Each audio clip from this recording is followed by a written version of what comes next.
आंतरराष्ट्रीय योग दिन आहे आणि आपण या निमित्तानं देशभरात योगदानाचं शिबिर आयोजित केलेलं आहे.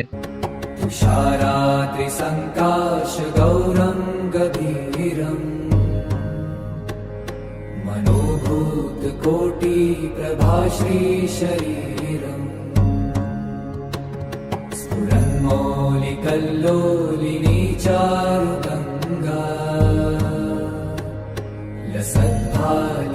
लसद्भालबालेन्दुकण्ठे भुजंगा